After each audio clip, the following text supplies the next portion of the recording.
Hey, you guys, welcome. I'm Anna Ennis, co-host with the Nicole St. We're in the second module of our program here. So we decided to do something a little bit more fun this time, this go around for the next few sessions with us inside the Come Sit With Us podcast. We wanted to add massive value. So Nicole and I kind of put our heads together and we've put together a pretty amazing couple little tasters of programs. So today, if you missed the last module, go back and rewatch. It was on self-awareness, which was huge. It's like the starting point of all of this, right? Yeah. The second thing we're going to talk about today is probably just as big. And it's like such a good conversation we have ready for you today. So get ready. Yes. We're going to be talking about some boundaries. This is one of my favorite things to talk about. I feel like it's probably one of the more transformative and life-changing things that you can incorporate into your day-to-day, is having some good boundaries. I do think that if you're just joining us, definitely go back and listen to the self-awareness podcast that we just did and start there, because I do think that that really is where you start with having boundaries, is kind of being aware of what it is that you want. That way you know what to put boundaries around. Or what to prioritize. I do think that boundaries is kind of sometimes it could be like a harsh word where you're like, oh, like boundaries out. Okay. But no, like it's letting somebody know, letting yourself know, I'm going to prioritize these certain things. These are going to be my priority. And once I become self-aware and I know what I want this to look like, what I want my relationship to look like, my journey with personal growth, with myself, with my work-life balance, how I want to parent, all of those things, once you kind of get that self-aware piece, you can then start creating what it is that you want that to look like for all of those other areas in your life. And I think that definitely with regards to women specifically, I feel like boundaries are, we give and give and give and we martyr ourselves. And that's from a lack of boundaries. It's a lack of being able to say, like, I don't need to be in this codependent relationship. I don't need to do all of the things for somebody to love me. I can love me and I can pour into me and I can have the boundaries around these topics, because if I don't, then I'm going to build resentment. Like little seeds of resentment are going to be sown all through the garden of my life.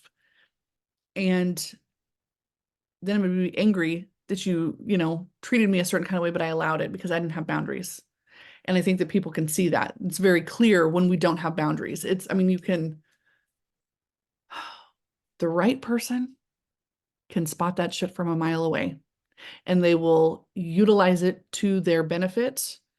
An opportunistic person will. So it's super, and you can find that opportunistic person in your boss that continues to say, hey, can you come in early? Can you come in early? And they call you all the time. Or, hey, can you take care of this thing? I was off 5 hours ago. Yeah, no, I need to, would you mind? You just keep doing it. You keep answering the phone.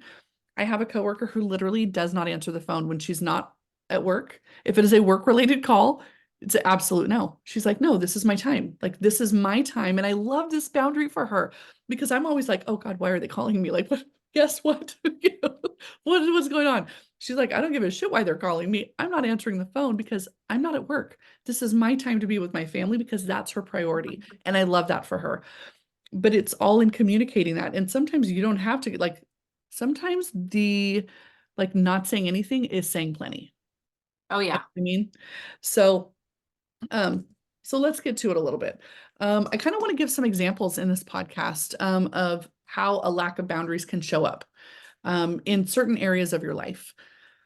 So with the work-related one, with friendships, and I have totally been this friend before. Oh, and now I'm like, when I'm sitting there like doing this work, I'm like, oh, I gotta write about this.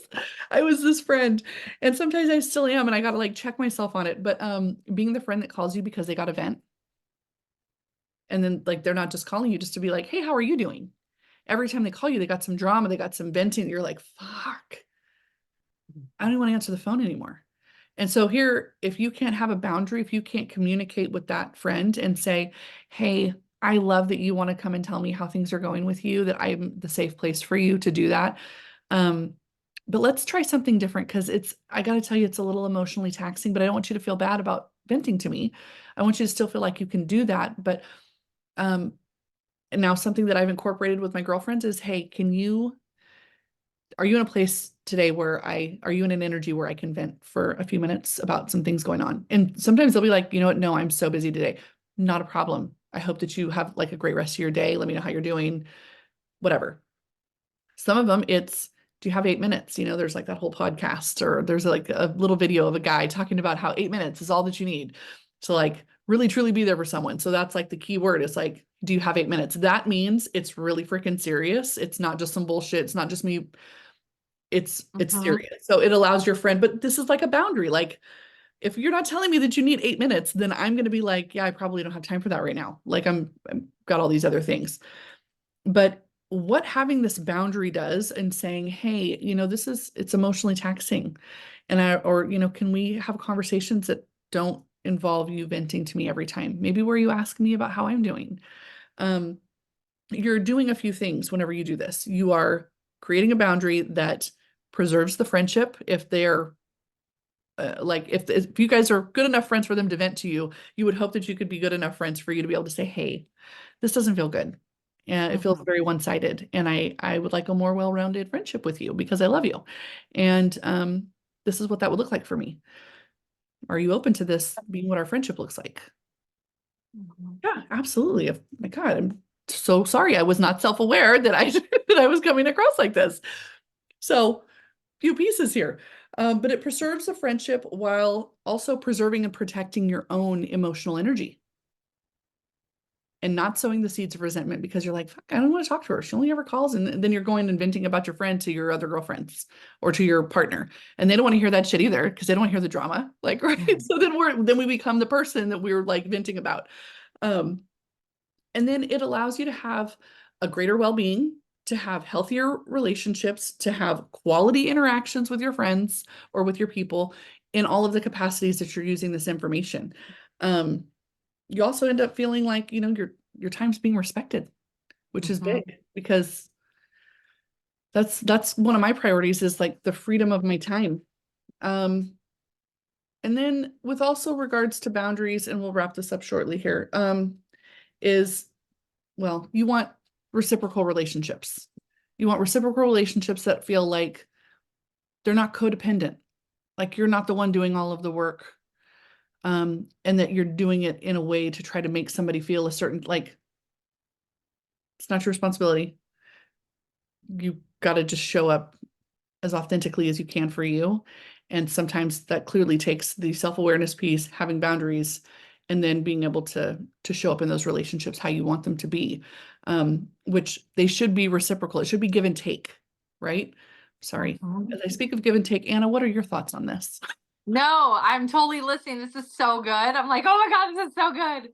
No, I love all of this.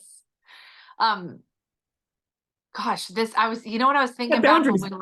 we were, You got to tell about the thing about you have to talk. oh yeah, I can use Yes. a specific example. I'm going to share two things. One is like, I was thinking back when we're going to talk about boundaries.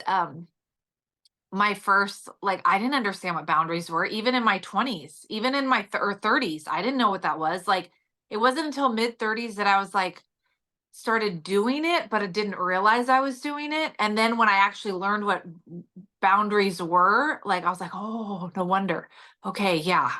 And I think it first started showing up in my marriage where I didn't know, like, I mean, I'm just like this energy of just this badass independent energy. And I was being so aggressive with the like, no, it's this or this. Like, and I'm like, oh God, it was black or white. It was black or white forever. And then I'm like, no, actually the gray is the good area, right? Gray Yeah. doesn't mean you don't have boundaries. It just means like the way in which you deliver the boundary is a little bit different than no asshole, I'm not doing that.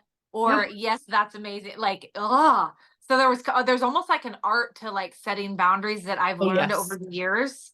And I used to just always think it was just very negative. And when I started actually learning the positive parts of boundaries, I was like, oh, no, no, no, no. Now I'm actually going to really learn how to do this. Like, and what I mean by the positive parts are like, when I started learning what it meant to be a woman and setting boundaries, it got really exciting.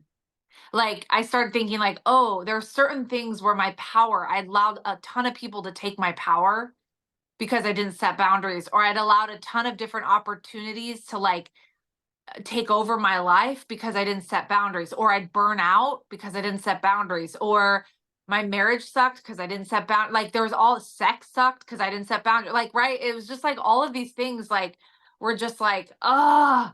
And so when I finally just started learning, like I learned from the very beginning, okay, like if setting boundaries actually means personal power. So I created that story in my head that like when I set boundaries, I take back my power that I've given away for decades. Yes. And it's Yes. like, This is why it's transformative for women. That right there. yeah, yeah. And for me, that was just my life. I was like, oh, okay, hold on. And it got kind of painful for a couple years because I realized how much this just makes me want to cry inside right now when I think of little Anna. Um, little Anna in her 30s after having kids, not knowing, right? Like not knowing that I didn't have to do it all. Like not knowing that I didn't have to be the Pinterest mom. I didn't have to do all the room mom stuff. I didn't have to do all this crazy photography stuff with my kids. I didn't have to like there's just all these like society can do that to you as a young mom too. Like so if you're a young mom and you're listening to this like or maybe you're not maybe you're an older mom and like you've been, your kids are teenagers like there's a lot of moms awakening up to the fact that we don't have to do it all. No, we don't. And it sucks when you listen to the world outside, like it goes back to that conversation we just had on the last module or the last episode, which was like self-awareness. It Yeah. goes back to that. And also like, for the new moms, I'm thinking of a couple people that I know right now, being able to communicate these boundaries in a way that your partner is willing to hear. There is an art to that. And, Yep. you didn't make that baby on your own.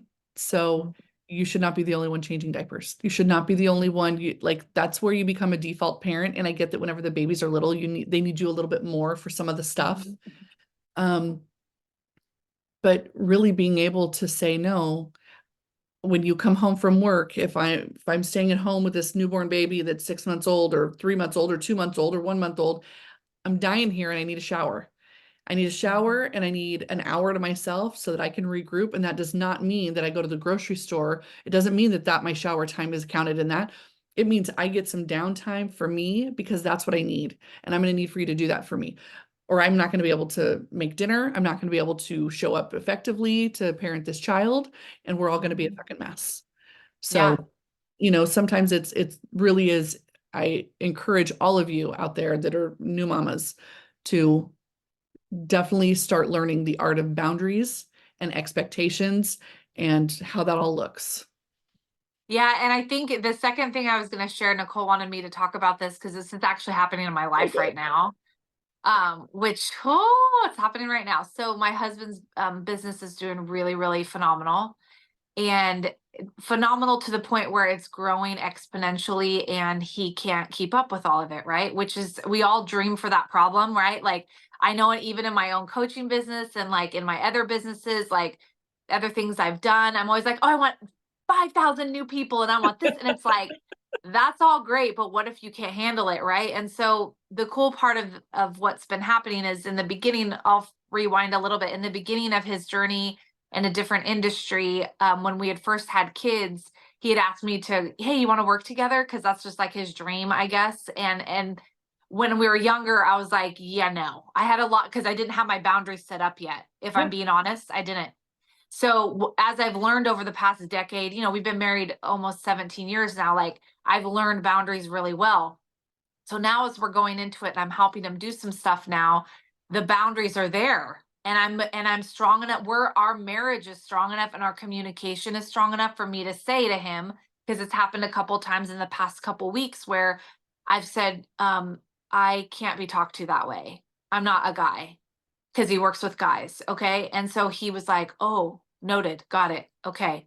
And then, there's another boundary that like, we agreed that when you come into our house, like we're done talking about work. I'm the wife, you're the husband, we have a family, like we're going to act as a unit, right?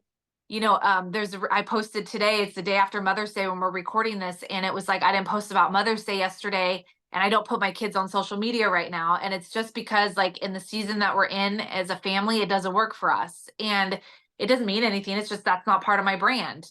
It's a boundary that I have, right? So it's kind of like we have all of these things set up because, honestly, guys, the marriage rate here is real bad in this United States of America.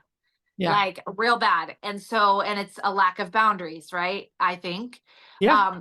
There's, people that are cheating on each other. There's people that are checking out of marriages. There's people that are like thinking it's grass is greener on the other side. Like all of these things because we haven't established that self-awareness and the boundaries in our own life.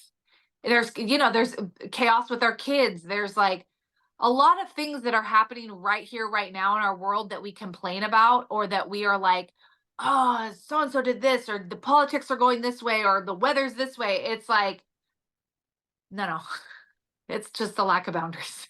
Yeah, exactly. Everybody's got a lack of So boundaries. if you're asking if boundaries are important, yeah. And if you want to deepen this conversation, like Nicole does have a program called Alchemy of Embodiment coming out, or it's already out actually. It's been out for a while. She's already had tons of people do it. If you're wanting to deepen this conversation and actually start the work of doing and incorporating boundaries in your life, then like this is probably the best program for you.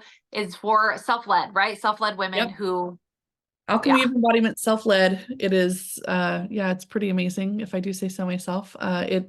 The entire goal is to help you become self-led yeah. and to really And find Nicole, who you go are. back to this real fast. I got to touch on this, okay? The self-led thing, because I have a couple friends who claim to be self-led, but guys, self-led is like, I want to like define that term because I think some people are born with it, but I also think a big majority of people are not born with it. And this is actually a skill set like confidence, right? Like confidence is a skill. Like it's not something like some of us, I was born with probably a little more confidence than the average person, but I still work on it and hone it and shine it up every day. It's the same with this. This is like you become self-led when you actually start taking boundaries seriously, when you actually start taking self-awareness seriously, like when you Yep. actually start designing your life.